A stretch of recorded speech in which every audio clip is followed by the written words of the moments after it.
Good morning dear students. आज की video में हम विसर्ग संधि के बारे में पढ़ेंगे। इससे पहले हम संधि के दो रूपों के बारे में पढ़ चुके हैं, स्वर संधि और व्यंजन संधि। अब तीसरा प्रकार है विसर्ग संधि।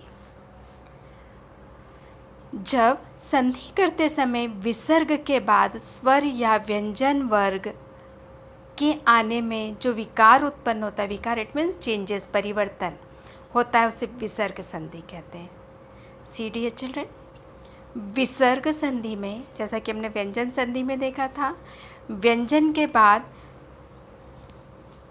स्वर या व्यंजन हो, ऐसे ही विसर्ग संधि में भी विसर्ग के पश्चात पूर्व पद में प्लस के पहले विसर्ग होगा और प्लस के पश्चात उत्तर पद में स्वर या व्यंजन कुछ भी हो सकता है, विसर्ग संधि कहलाती है। विसर्ग संधि के कुछ उदाहरण देखते हैं। विसर्ग दो बिंदुओं को कहते हैं। अंतः, इसका उच्चारण ह हलंत युक्त ह से होता है। अंतः प्लस करण, अंतःकरण। अंतः प्लस गतः, अंतर्गत। अंतः प्लस ध्यान, अंतर्ध्यान। अंतर प्लस राष्ट्रीय, अंतर्राष्ट्रीय। विसर्ग संधि उसे कहते हैं जब संधि करते समय विसर्ग के बाद स्वर या व्यंजन वर्ण में आने से जो विकार चेंजेस होता है उसे विसर्ग संधि कहते हैं। अब इसके नियमों के बारे में हम सविस्तार चर्चा करेंगे। पहला नियम, विसर्ग के बाद किसी स्वर अथवा व्यंजन के आने से विसर्ग में जो परिवर्तन होता है उसे विसर्ग कहते हैं। देखिए, ये विसर्ग, इसे विसर्ग कहते हैं। विसर्ग में कौन सा परिवर्तन होता है? ये विसर्ग है, इसे विसर्ग कहेंगे। विसर्ग का श, स अथवा स में परिवर्तन, तीनों श में। विसर्ग के बाद अगर च या छ आता है तो वह श बन जाता है। विसर्ग के बाद यदि ट या ठ आता है तो वह षटकोण का बन जाता है। विसर्ग के बाद यदि त या थ आता है तो वह स बन जाता है। आइए देखते हैं, ये आपने तालिका में देखा। अगर कभी शब्द में विसर्ग के बाद च या छ हो तो विसर्ग स हो जाता है, ट या ठ हो तो श हो जाता है, त या थ हो तो स हो जाता है। यही हमने ऊपर तालिका में देखा था। उदाहरण से और समझते हैं इसे। देखिए, च या छ के बाद श, च या छ के प्लेस पे श हो जाना, ट या ठ के प्लेस पे श हो जाना, षटकोण का। त या थ के प्लेस पे स बन जाना, सरोते का। निह प्लस चय, च है तो च क्या बन जाएगा? श। ये आपने नियम में देखा। निश्चय, निह प्लस चल, निश्चल। छ क्या बन जाएगा? देखिए, छ भी श बनेगा। निश्चल, निह प्लस चिन्ह, निश्चिंत। निह प्लस तेज, ता आया है, देखिए त या था पे स हो जाएगा, निस्तेज। और देखिए, निह प्लस चल, निश्चल। धनु प्लस टंकार, धनुष टंकार। निह प्लस तार, निस्तार। नियम नंबर 2, पहले नियम में था अगर विसर्ग के बाद च या छ आता है तो श बन जाता है, च या छ परिवर्तित होकर श बन जाएगा, ट ठ परिवर्तित होकर श षटकोण का बन जाएगा, और त और थ परिवर्तित होकर स सरोते का बन जाएगा। नियम नंबर 2, विसर्ग में कोई परिवर्तन नहीं होगा। दुह प्लस शासन, दुशासन। देखिए, विसर्ग ऐसे दोनों तरीके से लिख सकते हैं। आप इसे आधा श भी लिख सकते हैं अथवा विसर्ग युक्त भी लिख सकते हैं, दोनों तरीके से सही है। दुह प्लस साहस, दुस्साहस, यही आधा सा, दुस्साहस। निह प्लस संकोच, निह संकोच, दोनों तरीके से बिल्कुल सही है, निसंकोच। निह प्लस संतान, निसंतान। निह प्लस संदेह, निसंदेह। निह प्लस संग, निसंग। कुछ शब्दों में स बन जाता है, नमःकार, विसर्ग का स बन गया, नमस्कार। पुनः प्लस कार, पुरस्कार, पुरः प्लस कार, पुरस्कार। भा प्लस कर, भास्कर। देखिए नियम, अगर कभी संधि के समय विसर्ग के बाद श अथवा स आए तो विसर्ग अपने मूल रूप में बना रहता है, जैसा कि हमने ऊपर देखा है। नि प्लस संदेह, निसंदेह, दु प्लस शासन, दुशासन। विसर्ग के बाद तीनों समय से कुछ भी आए तो विसर्ग में परिवर्तन नहीं होता है, एज इट इज रहता है, या वही स्वर स वही दोबारा भी लिखा जा सकता है। दोनों ही तरीके से हम ये यहाँ देख चुके हैं, यही चीज़ दोबारा हम देख रहे हैं। नियम नंबर 3, अगर संधि के समय विसर्ग के बाद क ख या प फ हो तो विसर्ग में कोई विकार इट में चेंज, कोई चेंजेस नहीं होता है। जैसे रजह प्लस कर्ण, देखिए क है यहाँ पर विसर्ग के बाद, रजह कर्ण। पयः, पाया विसर्ग के बाद, पयः पान, कोई परिवर्तन नहीं होगा। अगला नियम है नियम नंबर 4, यदि विसर्ग के पहले अ हो तो उसके पश्चात का घोष व्यंजन किसे कहते हैं? वर्ग का तीसरा, चौथा, पांचवा अथवा य, र, ल, व, ह को घोष व्यंजन कहा जाता है। रिमेंबर डियर चिल्ड्रन, ये दिया हुआ है घोष व्यंजन। अ, नियम कह रहा है अ संयुक्त विसर्ग हो जाता है, अ ओ बन जाता है। अधः प्लस गति, अधोगति। पयः प्लस द, पयोदः। देखिए विसर्ग ओ की मात्रा में बदल गया है। मनः प्लस योग, मनोयोग। तेजः प्लस मय, तेजोमय। सरः प्लस ज, सरोज।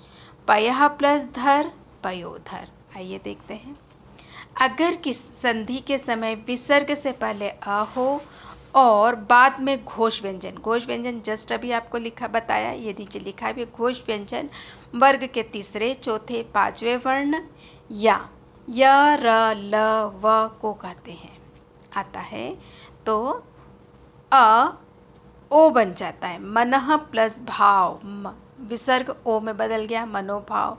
यशः प्लस द, विसर्ग फिर ओ में बदल गया, यशोदा। नियम नंबर 5, नया अ अथवा आ से कोई भी स्वर र बन जाता। अ या आ के अतिरिक्त कोई अन्य स्वर आए, दूसरा स्वर आए तो ये र बन जाता। अ और आ रहता है तो नहीं होता है। दुह प्लस भाग्य, विसर्ग के बाद दुर्भाग्य, र बन गया है दूसरा स्वर। निह प्लस जर, निर्जर। दुह प्लस गुण, दुर्गुण। निह प्लस यात, निर्यात। निह प्लस अर्थक, निरर्थक। देखिए र बना है, अ या आ से कोई भी भिन्न स्वर आया है, र बन जाएगा। देखिए विसर्ग के बाद भिन्न स्वर आ रहा है, ई आ रही, जैसे यहाँ विसर्ग पहले से देखिए, दुह में ऊ आ रहा है, निह में ई आ रहा है, दुह में ऊ आया, निह में फिर ई आया, निह में फिर ई, ये र ऊ में बदल गया, विसर्ग र में बदल गया, और जो भी अगला स्वर है उसकी मात्रा लग गई है।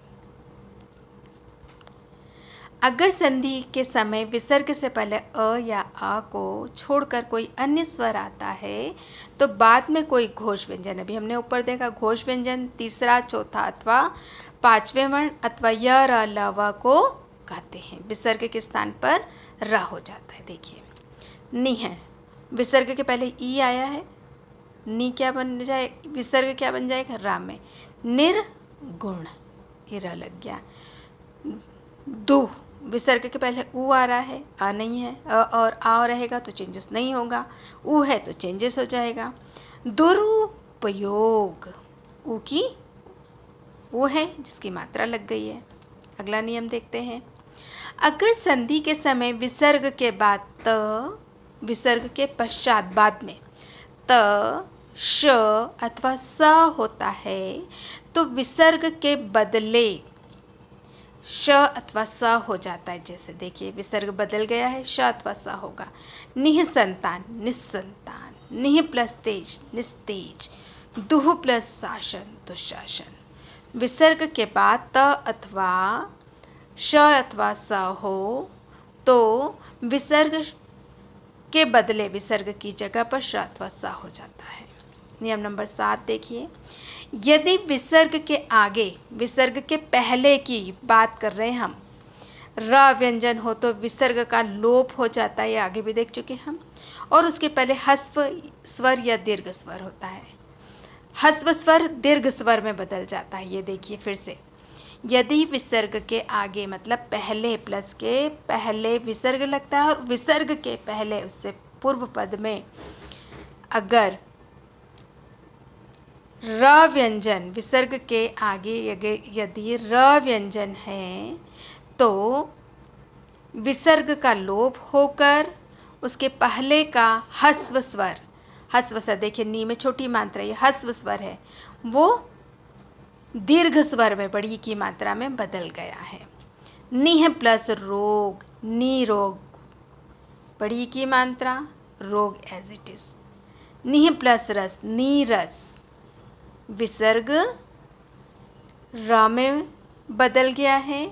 यदि विसर्ग के आगे र व्यंजन है, विसर्ग के बाद उत्तर पद में र व्यंजन है तो विसर्ग का लोप हो जाता है, विसर्ग हट जाता है। प्लस के बाद उत्तर पद में पहला व्यंजन र है तो विसर्ग का लोप हो जाता है और ह्रस्व स्वर दीर्घ स्वर में बदल जाता है। ये देखिए,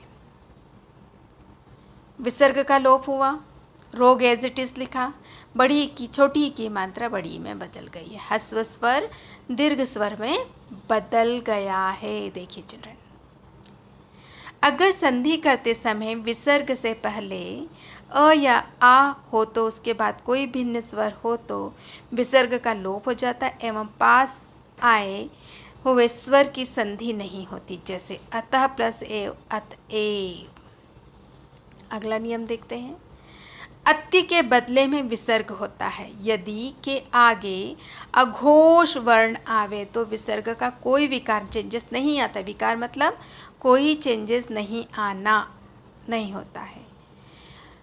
और यदि उनके आगे घोष वर्ण आ जाता है तो र ज्यों का त्यों रहता है। घोष अभी हमने ऊपर देखा था। पुनर प्लस उक्ति, पुनरुक्ति, ऊ की मात्रा लगी। अंतर प्लस करण, अंतःकरण, र है, विसर्ग में बदल गया है। इस तरह से हमने विसर्ग संधि में कुल 8 नियम पढ़े थे। पहला नियम हमारा था, पहले तो विसर्ग संधि में ये देखना होगा कि विसर्ग के पश्चात स्वर या व्यंजन का मेल होगा। पहला नियम हमारा कहता है कि च या श तीनों स में बदल जाते। कब बदलते तीनों श? च या छ के बाद श शक्कर का हो जाता है, ट ठ के बाद श षटकोण का हो जाता है, त और थ के बाद स हो जाता है। तीनों स में परिवर्तन। दूसरा अपना ये देखिए, वापस से वही था, विसर्ग में कोई चेंजेस नहीं होना, कोई चेंजेस नहीं होता है। दुह प्लस साशन, दोनों स्थितियों में हम लिख सकते हैं वही व्यंजन वापस आया है अथवा विसर्ग के साथ है, दोनों परिस्थितियों में सही है। विसर्ग का स हो जाना, निह प्लस संदेह, निस्संदेह। अगर कभी संधि के समय श स या स आए तो विसर्ग अपने मूल रूप में बना रहता है या उसके स्थान पर बाद का वर्ण हो जाता है। दोनों स्थितियां हमने ये देख ली है। अपना तीसरा नियम था क या ख या प या फ हो तो विसर्ग में कोई परिवर्तन नहीं। क है यहाँ, प है, देखिए रजाकर्ण, कोई चेंजेस नहीं है। चौथा नियम था हमारा अ अथवा अ के पश्चात कोई स्वर ये घोष व्यंजन आए। तीसरा, चौथा, पांचवा अथवा या अलावा ये घोष व्यंजन कह रहा था तो अ ओ में बदल गया है, अधोगति। ये देखिए मनोभाव। अगला था अ या आ के बाद कोई भी भिन्न स्वर हो तो कोई भी भिन्न स्वर, इन दोनों अ अथवा आ के अतिरिक्त कोई भी भिन्न स्वर, शेष 9 स्वर तो र में बन जाता है। दुर्भाग्य, विसर्ग र बन जाता है, दुर्भाग्य, निह प्लस जर, निर्जर। अगला नियम था अगर संधि के समय, ये हमने पढ़ लिया ऑलरेडी, निर्गुण, निर्गुण। अगर संधि के समय विसर्ग के बाद त, श या स है तो विसर्ग के बदले विसर्ग के स्थान पर विसर्ग की जगह पर श या स हो जाता है। निह प्लस संतान, निस्संतान, निस्तेज। हमारा था अगला नियम है, यदि विसर्ग के आगे र व्यंजन है तो विसर्ग का लोप हो जाना, मतलब हट जाना, खत्म हो जाना। और हस्व स्वर दीर्घ स्वर में बदल गया। देखिए निरोग विसर्ग हट गया है और छोटी की मात्राएं बड़ी ई में बदल गई हैं। अगर संधि करते समय विसर्ग से पहले अ या अ हो तो उसके बाद कोई भिन्न स्वर होता है तो विसर्ग का लोप हो जाना है, हट जाता है और पास आए वह स्वर की संधि हो जाती है, जैसे अंतः, अतः। अत्य के बदले में भी विसर्ग होता है। यदि के आगे अघोष वर्ण आए तो विसर्ग का कोई विकार नहीं होता, यहाँ कोई चेंजेस नहीं आया है। पुनर्प्लस उक्ति पुनरुक्ति, अंतर प्लस करण अंतरकरण, इस तरह से हमारी ये संधियाँ आज कंप्लीट होती हैं। ये सभी आपको कॉपी में लिखना है। इसके साथ ही आपको वर्कशीट रहेगी जो आपको कंप्लीट करना है नियम के अनुसार। Thank you dear children.